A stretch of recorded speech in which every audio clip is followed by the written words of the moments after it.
नमः सिद्धेभ्यः। ओम नमः सिद्धेभ्यः। ओम नमः सिद्धेभ्यः।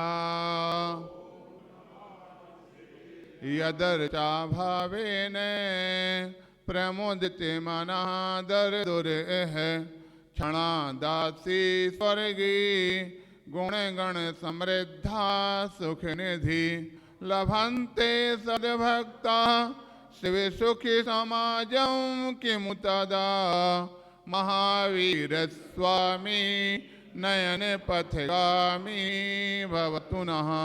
महावीर स्वामी नयन पथगामी भवतु नः। जो दिव्य ध्वनि इस जगती पर बदले दुर्दिन की बेला है, जो समो शरण में खीरी जिसे नत हो गणधर ने झेला है। प्रवचन करने से पहले उनको सत्य नमन हमारा है। यह वाणी ही जिन वाणी है जिसमें विराग की धारा है, जिसमें विराग की धारा है। बोले अनंत अनंत परम सिद्ध भगवान की, ऋषभादि 24 तीर्थंकर भगवान की, वर्तमान शासनक महावीर भगवान की, आचार्य गुरुदेव विराग सहज महाराज की, अहिंसामयी विश्व धर्म की।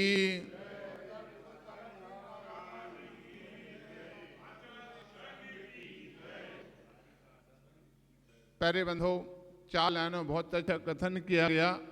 अरे धर्म की बात तो हर कोई किया करता है, सत्य का नारा भी हर कोई दिया करता है। उतारे कथनी को करनी बना के अपने जीवन में ऐसा महावीर कोई कोई हुआ करता है, ऐसा महावीर कोई कोई हुआ करता है। कितनी सुंदर बात यहाँ पर कही गई। जब धर्म की बात आती है तो हर व्यक्ति अपने अपने स्तर से अपने अपने बुद्धि के अनुसार धर्म की बात करने के लिए तैयार हो जाते हैं, क्योंकि वास्तविकता भी यही है। क्या वस्तु स्वभाव जो है भगवान महावीर स्वामी की वाणी के आधार पर कथन किया, वैश्यादवाद की अपेक्षा से उसको 2 रूप कथन किया जाता है। संसार में जो भी पदार्थ हैं वह सभी कैसे हैं, अपेक्षाकृत भिन्न प्रकार के रूप धारण करने वाले होते हैं। अभी कल हमारे यहाँ पर कोई सज्जन बात कर रहे थे, बोले महाराज लोग झूठ बोलते हैं, हमको पसंद नहीं आता। हमने कहा संसार में झूठ तो कुछ है ही नहीं। संसार में कोई भी चीज झूठ है ही नहीं है। तो सभी चीज सत्य है क्या? और संसार में सभी चीज सत्य भी नहीं है। जो भी कथन है ना पूर्ण रूप से सत्य हो सकता है, ना पूर्ण रूप से झूठ हो सकता है। जो भी कथन किया जाता है वो अभिप्राय से सत्य होता है तो अभिप्राय से झूठ होता है। अगर किसी प्रकार से कोई बोलते हैं ये क्या है, तो आप सब जानते, तो आप लोग क्या कहेंगे? एक पिच्छी है। किंतु जिसने कभी पिच्छी को नहीं देखा, जो पिच्छी का नाम नहीं जानता, उनके सामने अगर इस प्रकार से करेंगे क्या है, तो क्या कहेंगे? झाड़ू है। अब बोलो सत्य क्या है और सत्य क्या है? समझ में आ गया ना? अभिप्राय सत्य होता है तो अभिप्राय, अगर आप पिच्छी कहते हैं तो सामने वाला झूठ होता है, अगर वो झाड़ू कहता है तो आप झूठ होते हैं। तो आप ध्यान रखना प्यारे बंधो, बात यहाँ पर चल रही थी धर्म की बात तो हर कोई किया करता है।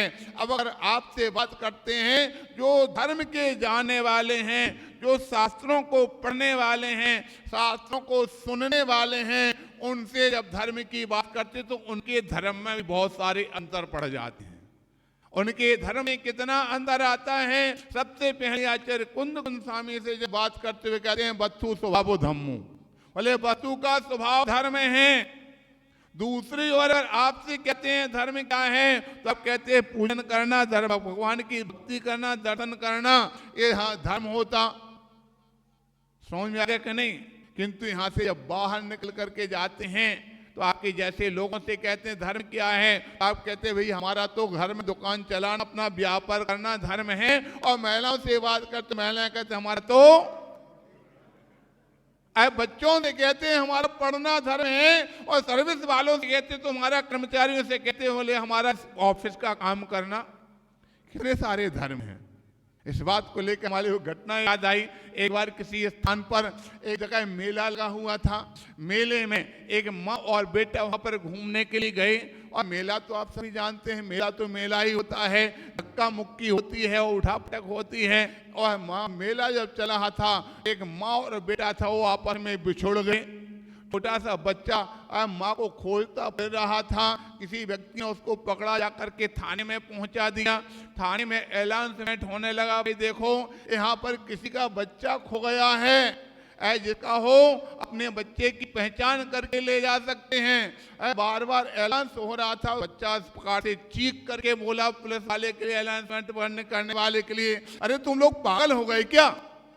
मैं नहीं खोया, मैं तो सामने हूं, मेरी मां खो गई है।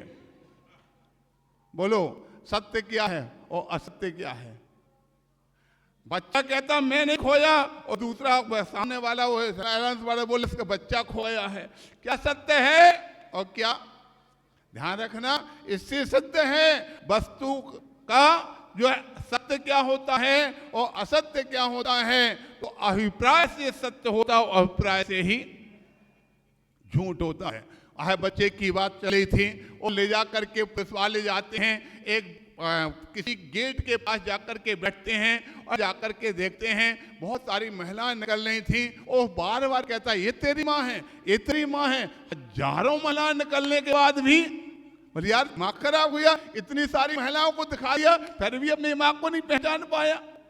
अरे उसकी माँ जब हो तब तो दूसरी की माँ को थोड़ी माँ कह देगा।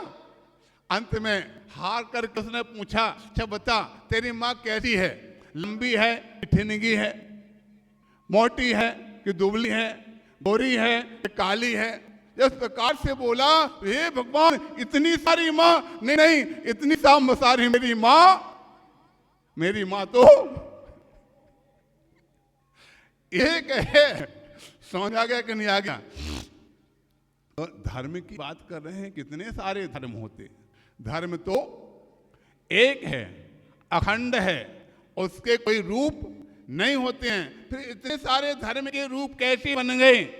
जब इस प्रकार की बात आती है तो यहाँ पर भी वही बात आ जाएगी। हम अभिप्राय को चलें, एक ऐसा धर्म का परिभाषा हमको प्राप्त हो जाए जो सारी दुनिया में, सारे विश्व में जिसका कोई खंडन न कर सके। इस प्रकार से धर्म की परिभाषा हम अगर आपसे पूछते हैं तो कोई बता सकते हैं क्या? जो सभी को स्वीकार हो, जिसको कोई खंडन ना कर सके, जिसके लिए कोई विरोध ना कर सके। धर्म का लक्षण किसी को पता है?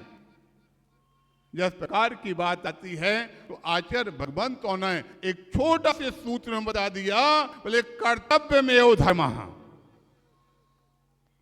समझ आ गया कि नहीं? कर्तव्य में वो धर्मानी, कर्तव्य ही धर्म है। अब इस परिभाषा को विश्व के किसी भी कोने में ले जाओ, वहां पर परिभाषा आपकी घटित हो जाएगी।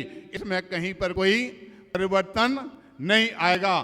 कर्तव्य ही धर्म है। अब बच्चा है उसका कर्तव्य है, पिता है उसका कर्तव्य है, माँ है उसका कर्तव्य है, कर्मचारी है उसका कर्तव्य है, श्रावक है उसका कर्तव्य है, साधु है, अपने अपने कर्तव्य का पालन करना, यही सबसे बड़ा धर्म होता है। यहाँ पर बात चल रही थी, धर्म की बात तो हर कोई किया करता है। अब वास्तविक धर्म क्या है? तो यहाँ पर सबसे पहले जो बताया गया था, क्या? वस्तु स्वभावो धम्मो।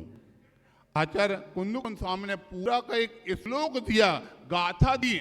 वस्तु स्वभावो धम्मो, उत्तम खमादि दशो धम्मो, ऋणत्ययम च धम्मो, जीवनम रक्षणम धम्मो। बोले वस्तु का स्वभाव धर्म है और उत्तम क्षमादि दस धर्मो, इसको तो सभी मानते हैं, सभी जानते हैं। क्या उत्तम क्षमादि दस धर्म है क्या? सब लोग अटक गए। ध्यान रखना, उत्तम क्षमादि दस धर्म नहीं, ये धर्म के साधन हैं, धर्म की सीढ़ियां हैं। वास्तविक धर्म तो पहले बता दिया, वस्तु स्वभावो धर्मो, वस्तु का जो स्वभाव धर्म है वो कहीं भी किसी स्थान पर बदल सकता। अग्नि का धर्म, गन्ने का धर्म, गन्ने का स्वभाव, स्वभाव कह दो, धर्म कह दो। वस्तु का जो स्वभाव है वो वस्तु में रहता है, वस्तु से कभी भिन्न होता नहीं है। ऐसे उस स्वभाव को प्राप्त करने के लिए, ऐसे स्वभाव को जानने के लिए हम कहीं भी पहुंचते हैं तो हमारे लिए सबसे आज वर्तमान में हमारे पास जो कुछ भी है भगवान महावीर स्वामी की वाणी है। उस महावीर स्वामी की वाणी के माध्यम से ही हम सभी ने जाना है कि भगवान आदिनाथ से लेकर के इतने तीर्थंकर हुए हैं। अब ये माता जी आपके सामने प्रवचन कर रहे थे, उन्होंने कहा था नमोकार मंत्र। नमोकार मंत्र में सबसे पहले नमो अरहंताणम को नमस्कार किया गया, अब दूसरा नमो सिद्धाणम को नमस्कार किया गया। तो क्या ये सही है कि गलत है? पहले सिद्धों को बाद में छोड़ दिया और अरहंतों को पहले कर दिया, ऐसा क्यों किया? प्रश्न इस बात का होता है, यहाँ तक कि कभी कभी दूसरे कास्ट के लोग तो प्रश्न भी खड़ा कर देते। एक बार किसी ने प्रश्न आगे किया, बोले किसी सेठ जी से, बोले सेठ जी हमको लगता है आप लोग बड़े स्वार्थी हो, तो सिद्ध भगवान तुम्हारे बड़े हैं उनको तुमने पीछे छोड़ दिया। बोले अनंत भगवान जिनके लिए जब केवल ज्ञान होता है तो बहुत बड़ा सम्मोषण लगता है, और सम्मोषण काय का होता, हीरा मोती सोना चांदी जवाहर बड़ी बड़ी चीजों का सम्मोषण होता है। हमको लगता है भगवान के पास में हीरा मोती जवाहरात था, इसलिए तुमने उनको पहले ले लिया, और सिद्धों के पास बेचारे के पास कुछ नहीं है, उनको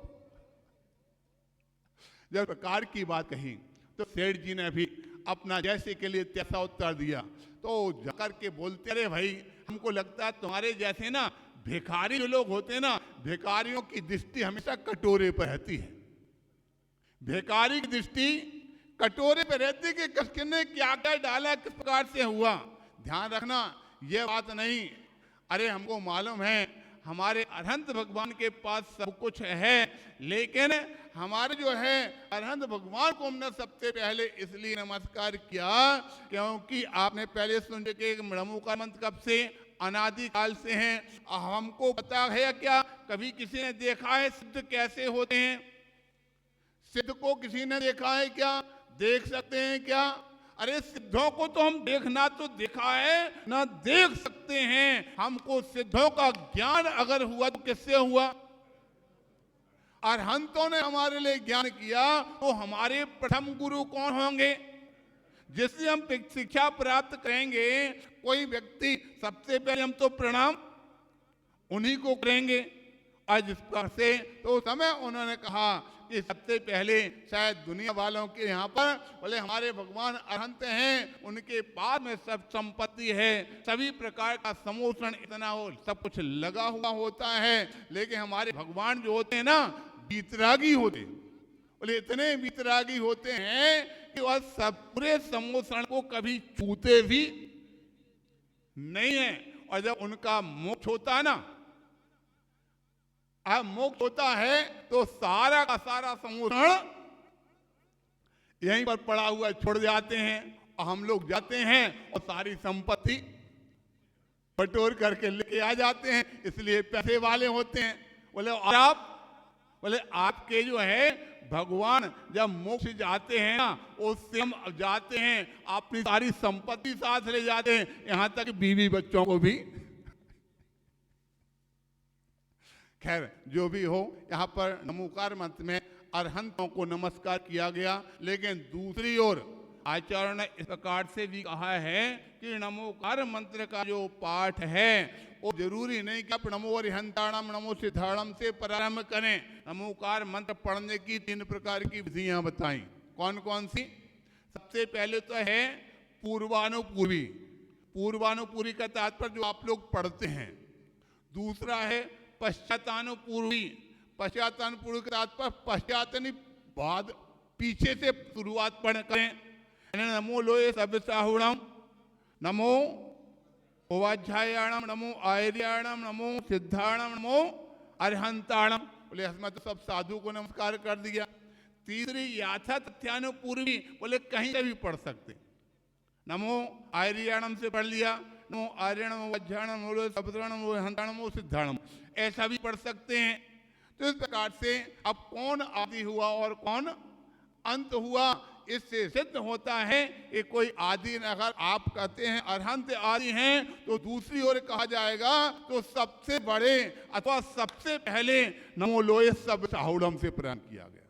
क्योंकि ध्यान रखना, अगर मोक्ष का आदि है तो भी दिगंबर है, और मोक्ष का अंत है तो भी दिगंबर है, और दिगंबर प्रारंभ होता है नमो लोए सब साहुड़म से दिगंबर प्रारंभ होता है। इसलिए सबसे बड़े अगर होते हैं, यहाँ तक कि आपने सुना होगा जब किसी साधु की समाधि होती है तो आचार्य पद अपना छोड़ करके साधु अवस्था को प्राप्त होकर के ही समाधि प्राप्त होते हैं। इसे सिद्ध होता है अगर सबसे बड़ा अगर कोई चीज है दिगंबर ही साधु ही आगे चल करके अरहंत बनते हैं, साधु आगे चल करके सिद्ध बनते हैं। इस प्रकार से जो नमो मंत्र का आदि अंत यहाँ पर जो कुछ भी है तो वही होता है।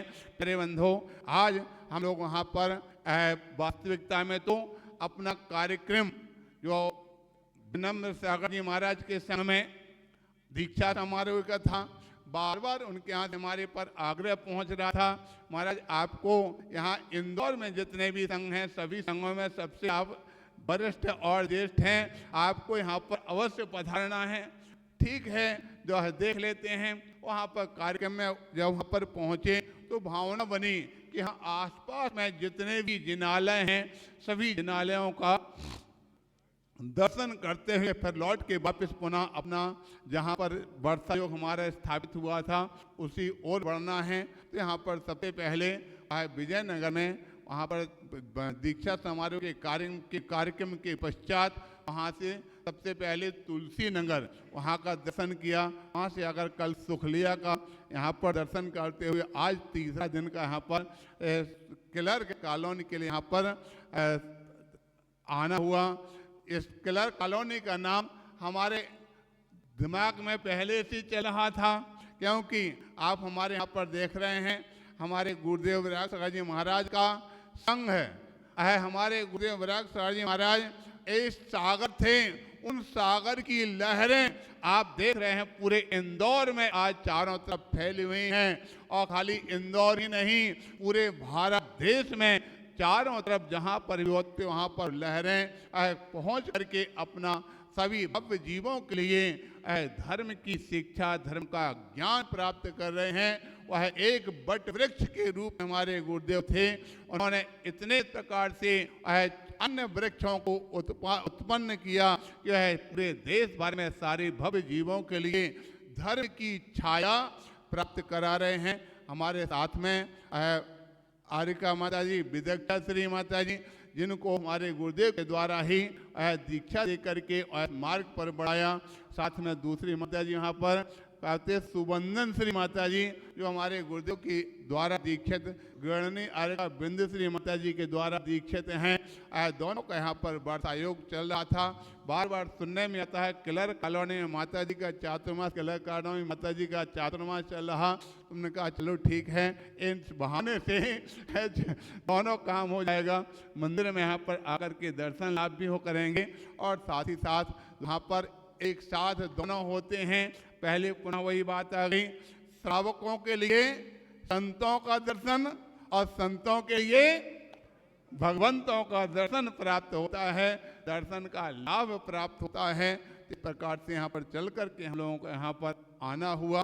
बस यही सबसे बड़ी धर्म की भावना है कि आप जैसे लोग श्रावक लोग, क्योंकि शास्त्रों के अंदर उल्लेख आता है चंद्रगुप्त के 16 स्वप्न, उसमें एक स्वप्न इस प्रकार का आया कि पंचम कहीं किसी स्थान पर एक रथ को 2 बछड़े खींच रहे हैं। इसका अर्थ जब पूछा क्या होता है तो बताया गया आगे चल करके पंचम काल में युवा साधु होंगे और युवा पीढ़ी के लोग होंगे, तो धर्म को दोनों, जब भी रथ चलेगा तो दोनों संयोग से चलेगा। एक ओर तो श्रावक होंगे और दूसरी ओर संत होंगे। जब तक ये दोनों रहेंगे तब तक ही धर्म की प्रवृत्ति चलेगी। जिस दिन संतों का अंत हो जाएगा उस दिन से धर्म की प्रवृत्ति भी, यहाँ तक कि पंचम काल जो है कब तक रहेगा? जब तक संतों के हाथ में पिच्छिका है, जब तक आपके बीच में संतों का आगमन है, तब तक धर्म रहेगा। जिस दिन संतों का अंत हो जाएगा उस दिन से पंचम काल का अंत होते ही अग्नि का लोप हो जाएगा और उसके बाद धर्म का नाम समाप्त हो जाएगा। इस प्रकार से धर्म अगर चलेगा तो संतों के माध्यम से और श्रावकों के माध्यम से दोनों पक्ष चाहिए हैं। कभी एक पहिए से रथ नहीं चल सकता है, एक बछड़े से या एक बैल से कभी रथ नहीं चल सकता है। दोनों पक्षों को आगे चलना अपने आप में श्रेष्ठ माना गया है। आज आपके यहाँ पर सभी लोगों के, हमको अचानक उस दिन शायद जब थे तो वहाँ घोषणा हुई थी कि 9 तारीख को 9:09 पर भक्तंबर का पाठ होना है। शायद अपने आप से एक निश्चय, अपने अनायास ही संयोग बिना कि आपका यहाँ क्लर्क कॉलोनी में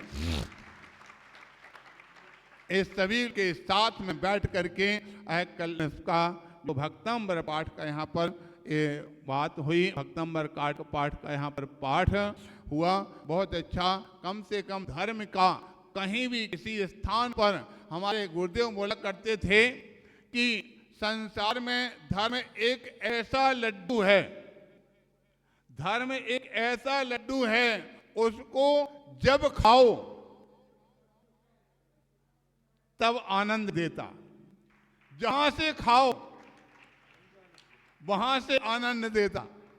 हमारा ये सारा कर रहे हैं। आप बता सकते हैं लड्डू का मुख कहां होता है? भैया बता रहे हैं, बोले जहां से आपने अपना मुख मारा वहां पर लड्डू का मुख होता है। और वैसे कहीं गोल है, वहां का कोई आदि नहीं और कोई अंत नहीं। इसी प्रकार से धर्म का कहीं कोई आदि नहीं है, धर्म का कोई अंत नहीं है। हमको अपने जीवन में, जिस दिन हमारे जीवन में धर्म का भाव, अपने कल्याण का भाव अगर प्राप्त हो जाता है, उसी दिन से हमारे जीवन में धर्म आ जाता है। और धर्म दोनों पक्ष अलग हैं। तत्वार्थ सूत्र में 2 प्रकार का धर्म बताया। एक श्रावक का धर्म जिसको देश व्रत कहा गया, और दूसरा साधु का धर्म जिसको महाव्रत कहा गया। साधु महाव्रतों को पालन करते हैं तो श्रावक देश व्रतों को पालन करते हैं। और देश व्रत भी आगे चल करके महाव्रत की ओर बढ़ाने वाले होते हैं। तो आज हमको लगता अनायास से आपके यहाँ पर ऑर्डर हो गया। एक स्थान पर लिखा था, हमने देखा सागर भी, हमने देखा सागर भी प्यासे तक चलकर आता है। भाग्यहीन होता है जो फिर भी प्यासा रह जाता है। भाग्यहीन होता है जो फिर भी प्यासा रह जाता है। तो कहने का तात्पर्य है सागर भी कभी कभी प्यासे के पास चल कर के पहुंच जाता है। आप सभी जानते हैं ये पुण्य की महिमा वो सारे देश में, सारे जग में बताई जाती है। कभी कभी ऐसा भी देखा जाता है कि भक्त तो भगवान के पास जाते ही हैं, भगवान भी भक्त के यहाँ पर पहुंच जाते हैं। लोक व्यवहार में इतिहास आप सभी को जानते हैं, प्रसिद्ध है कि जो है सबरी भगवान राम का स्मरण कर रही थी कि हमको भगवान राम के दर्शन करना है। इंतजार कर रही थी कि एक ना एक दिन भगवान मेरे द्वार पर अवश्य ही चल करके आएंगे। आपके जैसे एक सज्जन ने जाकर के पहुंचा, ने यहाँ पर बैठे आनंद जी, उनके जैसे बोले, भाई सवरी तू नीचे कास्ट की है, गरीब है, झोपड़ी में रहती है, और दूसरी ओर भगवान राम इतने बड़े राजपुरुष हैं, भगवान बनने वाले हैं, भगवान हैं, ऐसे भगवान हो तुम कहते तुम्हारी झोपड़ी में आकर के चल करके आएगी, ये नामुमकिन है, हमको तो नहीं लगता कभी ऐसा संभव होगा। लेकिन फिर भी उसने हार नहीं मानी और अंत में उसकी बात फलित हुई। इस संबंध में हमने 4 लाइनें लिखी थी, बहुत अच्छा कथन किया। उसी में प्रश्न भी है और उसमें उत्तर भी है। कहा गया कि राम को खोजने तुम कहाँ जाओगे। फिर से सुनेंगे कि राम को खोजने तुम कहाँ जाओगे, बिन ठिकाने के उनको कहाँ पाओगे। तो उत्तर मिलता है पुनः 2 लाइन में कि करो भक्ति तुम सबरी के जैसी विशद, करो भक्ति तुम सबरी के जैसी विशद, राम द्वारे स्वयं ही चले आएंगे, राम द्वारे स्वयं ही चले आएंगे, राम द्वारे स्वयं ही चले आएंगे। प्यारे बंधो, जब भक्ति व्यक्ति के हृदय में बसती है तो निश्चित रूप से भगवान उनके द्वार पर अपने आप यहाँ पर आकर के पहुँच जाते हैं। आज यहाँ पर ये होने वाला आपका ये स्थान, यहाँ पर आज ये सभी ने भक्तामर पाठ का बड़ी भक्ति भावना के साथ मिल करके अपने ये पाठ किया। आज का आपका ये भक्तामर पाठ ये बीज रूप में बड़ा भविष्य में आपके जीवन को उज्जवल बनाने वाला होगा। और हम लोग यहाँ पर चल करके यहाँ पर आए हैं, आकर के भगवान के दर्शन करके यहाँ के स्थान को देख करके बड़ी प्रसन्नता हुई। यहाँ पर कितने सुंदर प्रतिमा और बड़े सुंदर यहाँ पर जिनालय बना हुआ है। ये आपकी भक्ति को दर्शाने वाला है कि श्रावकों की भक्ति भगवान के प्रति कितनी है। इसी प्रकार की भक्ति और यहाँ पर माता जी का चातुर्मास चल रहा देखा जाता। कई एक ऐसे स्थान है जो बड़े बड़े स्थान हैं वो खाली स्थान हैं, वहाँ पर चातुर्मास नहीं हो रहा, लेकिन यहाँ पर छोटा सा भी समाज बोले 150 घर की समाज कोई ज़्यादा नहीं होती, फिर भी यहाँ पर चातुर्मास कई ऐसे इंदौर के अंदर है। तो आपकी ये भावना निश्चित रूप से अपने आप में धर्म को दर्शाती है और हमारे आशीर्वाद समाज को देकर जाते हैं कि प्रति वर्ष किसी न किसी संतों का चातुर्मास अवश्य कराना, जिससे आपके लिए भी धर्म का लाभ मिले, आपको भी धर्म का लाभ मिले और धर्म की संतों की व्यवस्था अवश्य ही चलती है। हम इस बात को लेकर हमारे हमेशा याद रहती है। हम लोग वहाँ पर जब राजस्थान में थे तो ऐसे चातुर्मास की बात कहीं चल रही थी, बोले हमारा वहाँ का चातुर्मास कहाँ हो रहा, उनका कहाँ हो रहा, आपका कहाँ हो रहा। ऐसे करते करते एक सज्जन वहाँ पर महावीर जी पुराने वाले निवाई वाले बोलते हैं, बोले महाराज आजकल पता नहीं लोगों की कैसी धारणा बन गई है, लोग अपने आप में करते चीन करके हम तो उनको बुलाएंगे, हमको वहाँ पर जो नगर में बैठे उनकी निवेदन नहीं करते, दूर से लाने की बात करते हैं, इस प्रकार से बात करते हैं, कहीं स्थान पर कोई निवेदन नहीं करते हैं। इस पता नहीं कैसे लोगों के इस प्रकार के मन में धारणा बन चुकी है। तो उस प्रकार से उनका ये कहना था अगर इस प्रकार की स्थिति रही तो आगे चल करके बताओ, जैन धर्म के साधु दुनिया में जितने भी संप्रदाय के कोई भी संप्रदाय के साधु हों, सभी संप्रदाय के साधु किसी के यहाँ पर कहीं भी जाकर के अपनी चर्या करके आ जाएंगे, लेकिन एकमात्र दिगंबर जैन साधु एक ऐसे हैं कि दिगंबर जैन साधु की चर्या दिगंबर जैन के अलावा कहीं और दूसरे स्थान पर नहीं होती। किंतु अगर दिगंबर जैन लोग भी अगर प्रकार से चर्या से पीछे हटने लग जाएंगे तो फिर जैन धर्म का कैसे चलेगा।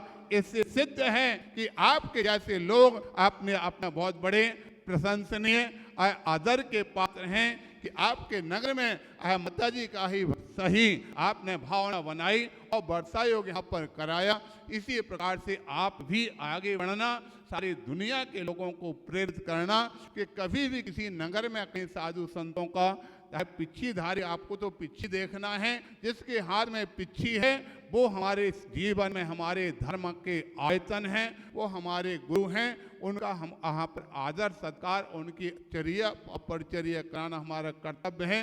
अगर इतना आपने किया तो आपने नमोकार मंत्र का सम्मान रखा, किंतु अगर साधु के आने पर आपके मन में इस प्रकार से कई प्रकार का विरोध आ गया तो ये ध्यान रखना, आपने नमोकार मंत्र का ही खंडन कर दिया, नमोकार मंत्र का ही अपमान कर दिया, क्योंकि नमोकार मंत्र में पंच परमेष्टि के अलावा और कोई नहीं आते हैं। और पंच परमेष्टि जब साक्षात आपके यहाँ पर आए और उनका आप सम्मान ना करते हैं तो इसका मतलब है नमोकार मंत्र का आपने सम्मान नहीं किया है। इस प्रकार से सभी ध्यान रखेंगे। समय अपना अधिक हो रहा, आगे की चर्चा अपन कोई बाद में करते हैं। बोले 1008 श्री महावीर भगवान की जय।